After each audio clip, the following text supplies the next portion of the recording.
এই সাইকেলটা চেনটা ছিঁড়ে পড়ে গেছে, তার জন্য কাস্টমার চেনটাকে তুলে কেরিয়ারে বেঁধে নিয়ে চলে এসেছে আমার কাছে।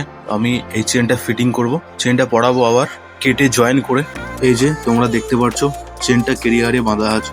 নতুন চেন লাগানো হবে না, যেটা পুরনোটা আছে সেটাই লাগাবো। আর এই যে গিয়ারটা প্রবলেম করছে, গিয়ারটা কোয়ার্টার পিনটার জন্য, আর প্যাডেলটা ঢিলা হয়ে গেছে, ওটাকে টাইট করবো আর কোয়ার্টার পিনটা চেঞ্জ করব। তোমরা ভিডিওটা দেখতে থাকো, ভালো লাগলে লাইক, শেয়ার আর সাবস্ক্রাইব করতে ভুলবে না।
এই সাইকেলটা কাজ করা কমপ্লিট হয়ে গেছে। গিয়ারটা লুজ ছিল, টাইট করেছি, আর চেনটা কেটে পড়ে গিয়েছিল, ওটাকেও ঠিক করে দিয়েছি, তোমরা দেখতে পারছো। আমার এই ভিডিওটা ভালো লাগলে তোমরা লাইক, শেয়ার আর সাবস্ক্রাইব করতে ভুলবে না। আর কমেন্ট বক্সে লিখে যাও আমার এই ভিডিওটা তোমাদেরকে কেমন লেগেছে। আসছি আবারও কোনো নেক্সট পরবর্তী ভিডিও নিয়ে।